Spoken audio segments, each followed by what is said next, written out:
Welcome to the episode that I am calling Landing the Sale. This is where we're going to dive into how to turn a lead into a client. And of course, we're going to do this through the sales pipeline. But this episode it's going to be much more about the intro than the demo, because the sales pipeline in my system is pretty straightforward in that there are far fewer special fields to show or anything like that. And besides, what really matters most here really is your mindset, and it starts with a very basic principle that onboarding a client begins at the intake call. So for reference, think of this like when you're using a piece of software for the first time and you've downloaded it and you've started it up and you're prompted with an active tutorial that walks you through the key workflows and the features. You know, apps like Slack or Notion, they do this really well, so you feel capable right out the gate. Or think of like air travel and the way flight attendants and pilots are handling travelers even before takeoff. The flight team, they just project, calm, and they demonstrate preparedness, and they earn your trust. These are the experiences and the emotions you want your potential clients to have from the very first time they talk to you. Now, I hear so many production companies talk about trust as this key differentiator. First of all, it's not. It's just a basic expectation. Second of all, that trust isn't established when the scope of work is signed. It begins with the questions you ask, the insights you share, and the way you make the client feel heard. And I'm sorry to have to be the one to say this to you, but if you reflect on some of the jobs you've lost in the past, it's likely it wasn't really about money the way they might have told you. It was probably more about trust and your inability for them to trust you at those fees, or to pull it off because your engagement didn't inspire confidence, control, and preparedness. It's my experience that losing a job based on price is often a code for trust. And that's why I want to focus so much on this topic in this episode. I should also add that with this point of view, I am leaning strongly into direct-to-brand work as opposed to agency clients. And that's for a few reasons. That's because that's where I've done most of my work and I have the most experience. But it's also where the real money lies. And also it makes executing on the work a lot more fun when you've had a chance to invest in the strategy and the creative. Also, there's a major shift happening in the industry these days. Many brands now have in-house creative producers and product marketers who are collaborating to function like an in-house agency team to develop the strategy and the creative.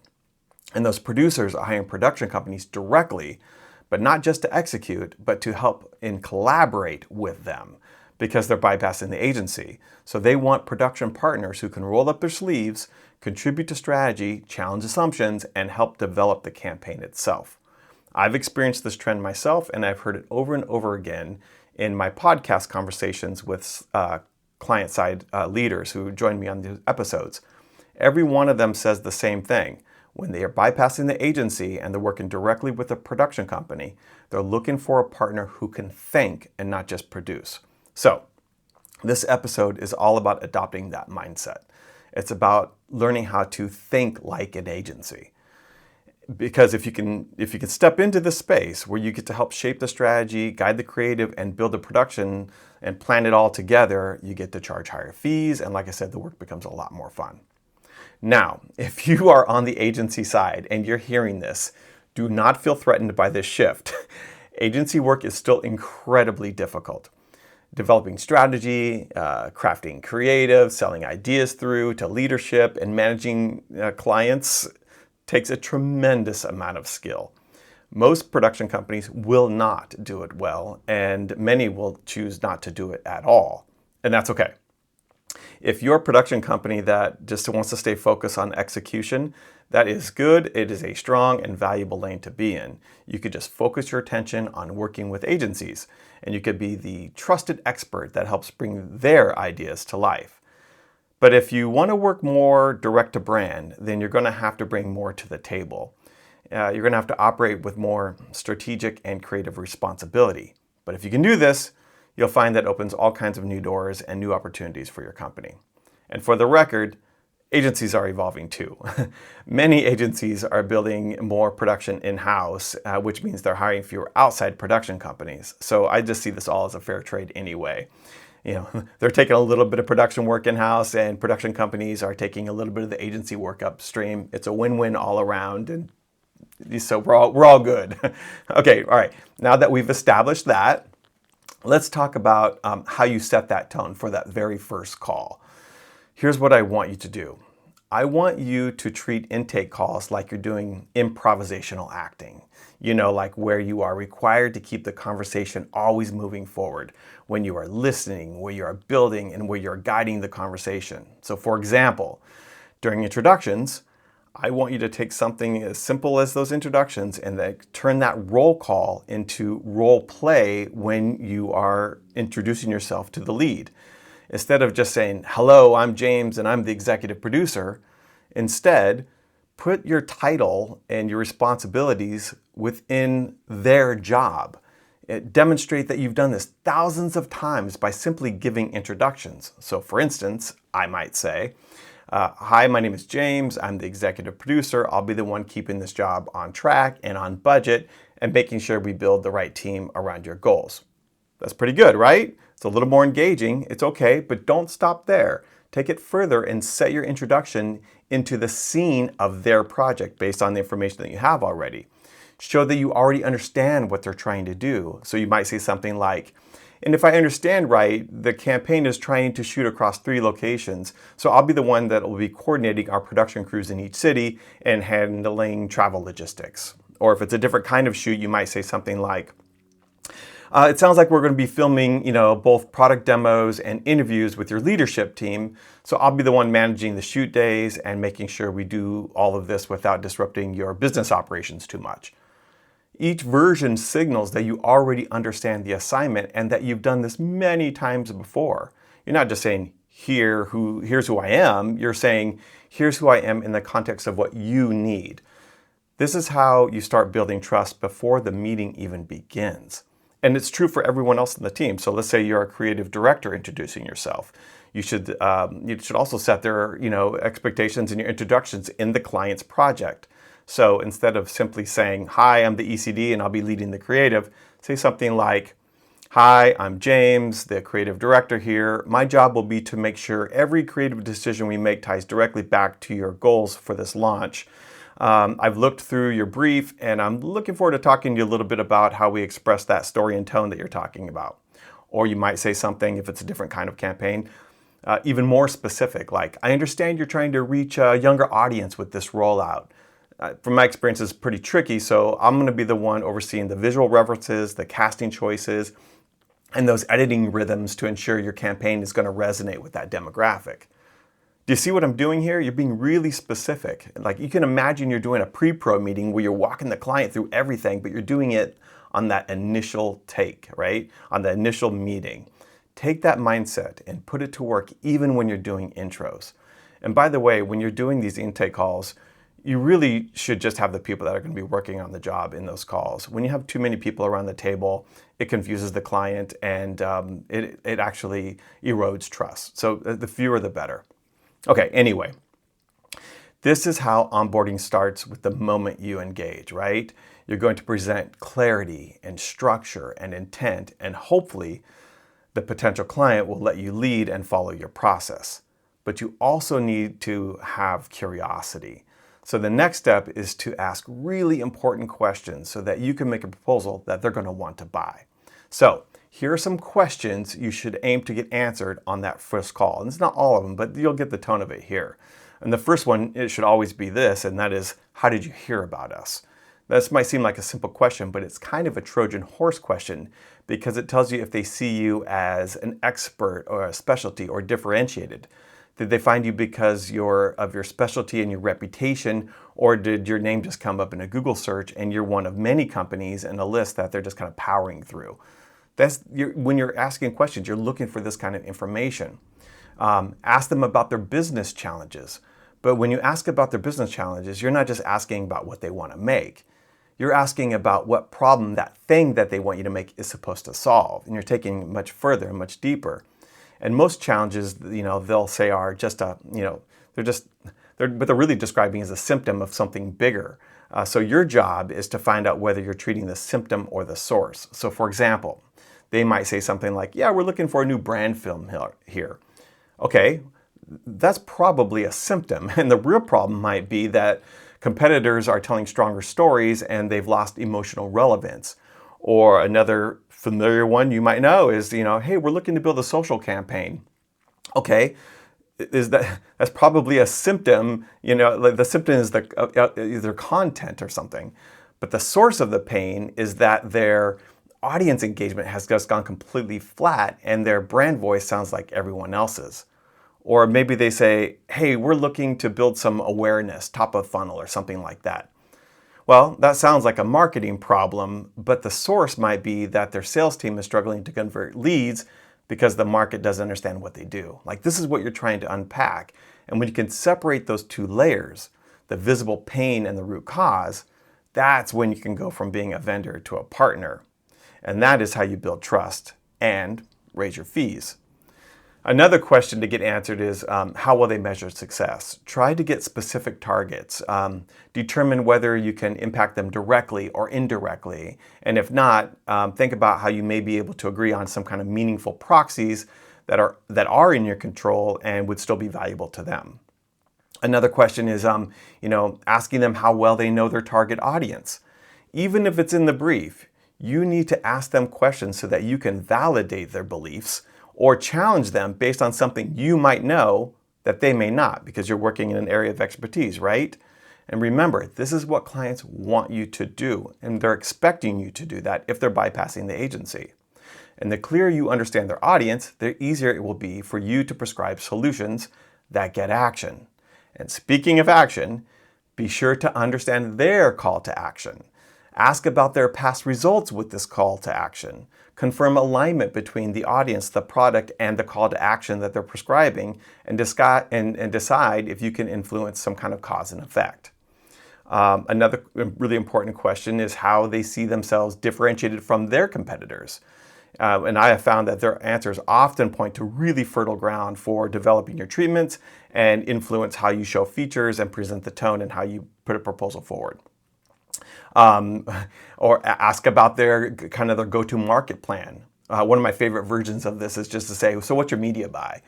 Because where and how the work will be seen should inform the creative, the scope, and the price that you're putting forward. And if their media buy is large, that suggests a level of production that should match it in terms of budget, right? But if their media buy is really small, then you can really do something that will bring them into you and build their trust by suggesting maybe a lower level of scope of production in a different format, like say, hey, this is the one we're going to do AI or UGC to maximize the impact. That will really get their attention and feel like you're investing in their success. And of course, you need to know their budget range and if it's flexible. And if they don't give you a budget, you might want to try this trick where, they're being really cagey about the budget. And it's like, oh, we want you to give us a budget and tell us what you think. And you say, okay, all right. So if I say $250,000 for this, does that seem about right? And they'll say, oh, no, that we're thinking, no, that's probably about half of that. So if I say $125,000, am I in the ballpark? Well, it's a little bit on the high end, and they say, oh, so if we're around the $75,000 to $100,000 range, does that seem right? Oh yeah, if you were to build something in that meets our goals, then that would be about right. So you get them to unlock that and bring them out, and then you know what you're operating with. And you shouldn't be trying to guess on any of that, and you should really be pulling from that. And finally, always ask if they're talking to other production companies for the job. And if so, how many, who, what is the selection process, and what are the top decision criteria? This is really important. It should help you decide if you can separate yourself from the competition and if it's a good use of your time to continue pursuing the job. And also really important there. Always ask that. Don't be afraid to ask that. And then lastly, always be a bit aware about what you're not hearing. There's always something unsaid, some kind of internal pressure, missed deadlines, disagreements, or something. Someone's trying to make a name for themselves or something. You're not asking these questions, of course, but you should always you should be aware of it and ask this question with your team after the call and share your observations on that to help inform anything that you're deciding to move forward on. Okay, so these are the types of questions you need to be asking and the types of information you need to uncover. This is agency level work, and it's increasingly becoming a requirement for production companies if they want to work directly with brands. But as if that wasn't enough information to take in, that's not even the most important part. Here is the critical next step. Before you leave that intake call, you need to schedule a reaction call. So say something like this. Thank you so much for this opportunity and giving us all this great information. We're going to circle back as a team and start working on this right away so we can bring you some initial ideas to react to. So let's get 30 minutes booked right now so we can get on it for a reaction call, let's say tomorrow or the next day. Like right there, you get that meeting booked, and you shouldn't get off that meeting unless they're ready to book that call. And if they won't meet you for this reaction call, I think you should consider walking away. It might indicate they're not really serious about this. I mean, it would be weird for someone not to want to get all this information from someone they're going to hire for a lot of money to make something that's really important to them. And you can just let them know that this is critical to your process so that you can make great work for them. So like I said, if they won't take this reaction call, it often means they have just low intent or they're just doing some kind of price shopping or something like that. But assuming you were able to get the reaction call booked, what you're going to do is spend 1 or 2 hours with your team. You're going to synthesize what you heard. You're going to brainstorm directions, and you're going to be thinking about the people you're going to bring into this job and why. And then you're going to create a 1-page, 3-option proposal. You're going to keep it simple. 3 columns, 1 page of paper. Each on this page is going to have three different options in columns and a title for each option, a budget for each option, and some short bullet points on the outcomes you believe you can impact with each approach. So option 1, as an example, should meet their stated budget. If the number is small, they don't have much money, then provide something that's honest and valuable even at that level. You're kind of obligated to give them something that is within their budget. What could you do for them? Even if it's strategy only, that's fine if it moves them forward. Maybe you only offer a 2-week creative sprint that produces some kind of strategic insight on how the brand can show up differently. If their budget is really low, give them 4 hours of consulting that moves them in a really strong direction. You're obligated to that. Give them what you can give them for the money that they have. But option 2 should should take it a little step further and offer more confidence toward meeting the goals that you heard. So like with just a little bit more investment, they could increase their likelihood to succeed, or talk about how spending more now will create efficiencies and savings later, etc. And then option 3 should be a bold vision, right? One that shows extraordinary possibility and just about guarantees to deliver on their goals, even if that means the budget would double. It's just a great option. You couldn't help yourself but to give it to them. And you're going to present these options live on the reaction call. Do not send them in advance. Walk them through your thinking. Connect each option to their goals, their audience, and their metrics of success that they've shared with you. Most clients will not pick the largest option, and many will either choose something in the middle or they'll do kind of a mix and match in some kind of custom direction. Whatever direction they want to go is fine, because what they're doing is seeing themselves in the final proposal that you're going to move forward with based on this conversation. They will literally give you the answers to your treatment, so you're never having to guess in some kind of big reveal. Throughout this process, you're leading, you're making it easy or even exciting for them to buy from you. You're building trust through structure, through listening, and through clarity from the very beginning. And I also want to make a really important plug here. If this kind of information is interesting to you, then I strongly recommend you sign up for the Win Without Pitching training course with Blair Enns, because that is the source where I learned how to do all of this work, and it radically improved my ability to close a deal. We also have a podcast episode on this. I'm a big fan of Blair's work. He's just a tremendous asset to this industry. And so I'm giving you a glimpse of this approach here, but I encourage you to get training from the source because you will come out of it looking like a sales athlete. I remember so clearly the first time I ran it on a kind of a low stakes project. I couldn't believe it. Every step along the process, the client just leaned further and further into it and wanted more. And it actually worked so well. And I, like, even to this day, it kind of feels like you're cheating somehow, like you got some kind of a cheat code to all this. It also felt really humbling because I realized how badly I was doing it beforehand. But then I swallowed my pride, and it became kind of liberating to me because, oh my goodness, with this new approach, I didn't have to have all the answers. Rather, all I had to do was be curious with much better questions and have a genuine desire to help the potential client succeed. It's really, really liberating.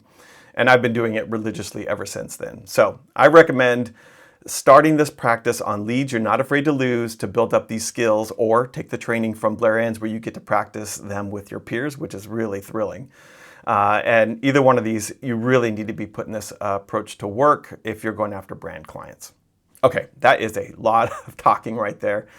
That's the setup. Now let's open up the sales pipeline in Copper, and you'll see how I track all of this action. Okay, here we are in the sales pipeline of my Copper system, and what you'll be looking at too if you do this. It should seem kind of familiar to you by now. This is a really basic pipeline compared to the other ones. The cards here, they don't have as much details in them and prompting and kind of guiding language as some of the other ones did, like in the development and engagement and the marketing pipelines. But they are really important, and the guidance comes from the stages that they're in. So the job mentioned, the brief received, the options presented, and the proposal sent, which should seem somewhat familiar from the conversation we just had about why all this is important. But before we get into all of that, I just kind of want to walk you around a little bit just so you get familiar with it. So we're in sales, and we can see it up here as sales. And these are all the opportunities. So all the opportunities here, remember, if a opportunity starts in a pipeline, it stays in that pipeline forever. And sales is no different. So every job that you've ever done, the legacy of your company, it's all here in this pipeline, and that's where it's going to live forever. And if you ever wanted to find out information about what you did in certain years or whatever, you can certainly do custom reports, which we'll talk about more later. But you could also just kind of filter here. You could just go here and put together your filters, then have them over here. You can have things like 1 in 2025, and I would click on the filter here that would show me that I have a couple things that are this filter's using, the status that are jobs 1, and the close date. So it's this year, and you can have it go from active, so you can have it be starting this and just whatever happens after that. It doesn't have to be fixed with an end date. You can just continue on in perpetuity. Whatever you want to do, and you can slice and dice any other way you want to do that. You could have jobs that only Sarah is working on, and then have them here. The Sarah's 1 in this case. Lost jobs. It's kind of limitless in some way. So sometimes that throws people off, and they think, oh, where did the jobs go, or do they get deleted or anything like that? No, they just stay here, and they're just segmented by filters and how you see them, and they're always here all the time, and you can see them in a variety of ways. For right now, we're just going to look at the open opportunities, of course, and we're going to talk about how some of these might work in the context of what we just talked about in this kind of overall kind of principle, right? So, I should add a couple things here. In these cards, you don't go into, I'm not going into the kind of instructional detail with the cards in the sales pipeline as we do in the other ones. But there is really sometimes really relevant information here. Of course, there's value and how much and the close date. But you could put in like, if you have a sales team that's working on commission, each person that's on this, how much commission they will make, if, depending on the value of the job. You could have lead creatives. You can start, once an opportunity gets into this pipeline, it is being worked, and your team is starting to put capacity and effort into this. So you might want to be identifying that. So you have things like, who's the lead creative on this job? Or you could have, you just put a name here, and it's Cindy. Now Cindy's here. I could have more than one. If I wanted to add another one, I could just go, I could have Ellie Fanning on there. You can have as many as you want. I could do the same thing for a lead producer. I could give more description. If I clicked on Cindy, then I could find other jobs that she was a lead producer on. These are all relationship based. You can have as many of these kind of custom fields that are important to you in this kind of pipeline as you want. And then when hopefully you're going to win this and you copy it into the delivery pipeline, that information transfers over. Even if you're not showing it, it still transfers over to the card. So this is the kind of reason why a CRM, a really good working CRM, is just critical for your operational business in addition to your business revenue, because everyone can see what's going on.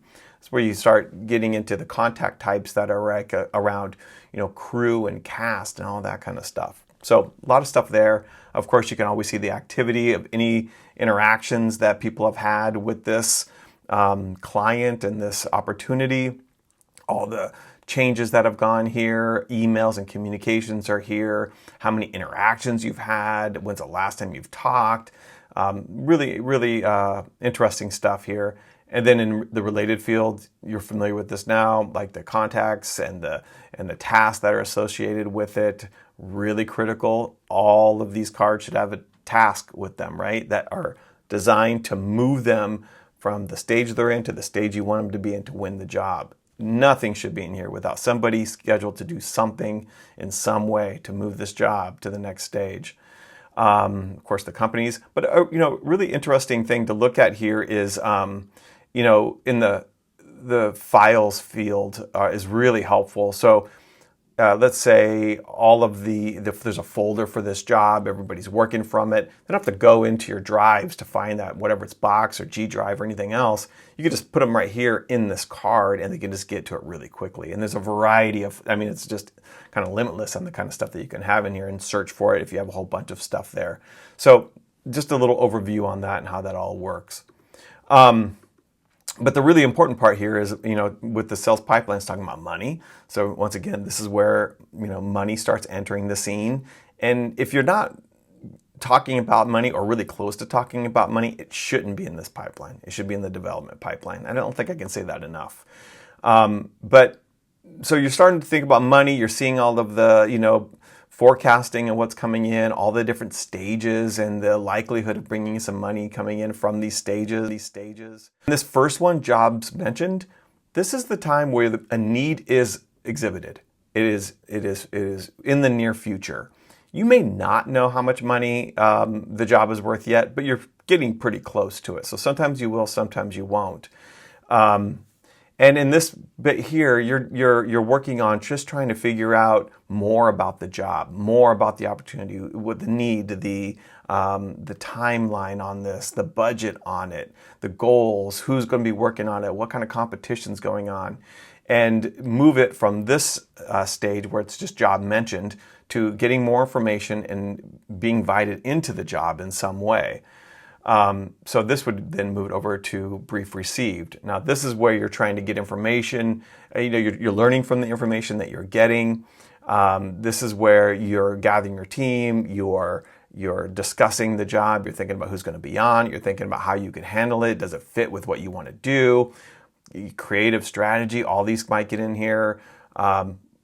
This is where you've gotten the information. This is really where you should know numbers now. And if you haven't asked for a budget yet, this is definitely where you need to do that. And then if you remember what we just talked about and the whole principle of this whole thing, the next part of this is to go from you got that information, you got that brief, to having that intake call, right? It's so critical that you get that intake call and then you get to open it up and really dig into the thinking of the client and their goals and everything they're trying to do, everything that we just talked about, so that you can then take it back with your team and think about how you would approach that and then get that reaction meeting, which is so important to all of this process. It's so important, in fact, that it's a stage in the sales pipeline. That's how critical this is. And there could be a way that you set up the pipeline where you don't have that in here, but I think it's so principal to the whole process that making sure everyone understands we present options. And this isn't an option sent, by the way. You didn't email it over. This is options presented, where you walked them through it. Maybe you send it to them afterwards and they can share it with the rest of the team, but they're educated on it. They know what's going on and you've presented it the way you want to present it first. That's when a job can move into options presented. So from here, you've got all the feedback you needed from that client. You've got them engaged. You got them buying in. You presented 3 options and they are just kind of blown away with your thinking and how invested you seem to be in their goals and their outcomes, and that big idea was crazy, but oh my God, there's some really interesting stuff in that, and you just really just seem to care. We can't afford that, but there's an element we'd like to that, and we can maybe borrow some money from another budget, and they're talking to you about everything that they like and don't like and really helping you hone it in and sharpen this whole thing. That's what you're going for here, so that when you're moving forward on a treatment or proposal of some kind, you're not guessing. There's no big reveal anymore. Those days are done. And if anybody wants to do that, tell them to take a hike. You want nothing to do with that kind of business. You want to work with clients who actually want to work with you to come up with the best work for them. You're going to invest their time. They need to invest their time into you. So you're going to have that meeting, you're going to get all this information, and now you know the answers to the test already. You know everything. And when they see your treatment and proposal, they're going to see all of their investment in it as well. They're going to know you're listening, and that's going to be the thing that separates you from the rest of the pack, from the competition. All of these stages, doing that really good due diligence, that's how you land stronger than the competition. Or you find out there really was no chance for competition. There was no chance for you in the competition. They already have somebody picked, and you got yourself out of that really quickly and didn't waste a bunch of time feeling like you might get something, but never really had a chance. But ideally, you really did separate yourself, and you got them to be partnering with you. You're building together already. They love it. So by the time they're reading it, they understand it, they know it, they're familiar with it, they're liking working with you, they feel like they can trust you, they feel like they want to trust you, like they can let go, like you know something that they don't, and they can just breathe and relax because they feel like they're in the hands of the ultimate professionals. And then you move it over to proposal sent. That's where it is right there. And hopefully you're going to get a message back that says, we love this, yes, let's do this, congrats. You just won. And remember, this is when it goes from a lead, and it'll get marked over automatically when you win in the sales pipeline to a client. And if it was already a client, then it would stay a client. But this is that really gratifying dopamine hit right here where it goes from a lead to a client. Mark today's date as closed. And remember, every job gets copied into the next pipeline, and it never ends, right? It goes from marketing to engagement to development to sales to delivery. And then once it's a delivery, it's a client. So then it's development, sales, delivery, development, sales, delivery. And it just stays here. These things never end, hopefully. I mean, they always end. Client runs out of work or whatever happens. But the idea is that it can keep going as long as you can keep making great work, and they can keep affording you, and you guys can continue making great results together. So in this case, I'm going to copy it to delivery. I get a new campaign here. This is the Samsung Holiday Campaign copy. I tend to take copy off of that, or you might change it to something more appropriate. In this case, it's probably going to be the same. I can see it's in the delivery pipeline. It's going to move to the contracting and advancing billing stage, and then information might start changing over here. Different kinds of delivery fields and stuff might start showing up, things like that. So I'm looking at the Samsung Holiday Campaign. So if I go to the delivery pipeline, I should see it here. There it is, Samsung Holiday Campaign. That's how this whole thing works. We're not going to dive into the delivery pipeline just yet. That's in the next episode. But that'll give you a sense on how the sales pipeline works. Really simple, but really important to follow this methodology in order to stand out, separate yourself from the competition, really be intentful about how you are bringing a client along, that they have to invest in you as much as you're investing in them. Don't get overly excited. Have little barometers and test along the way to make sure they're going to let you lead, and kind of operate it through these very simple but straightforward stages in this pipeline. Okay, that's the sales pipeline. I hope this was informative, and let's talk about delivery now. You've won the job. All right, here we go.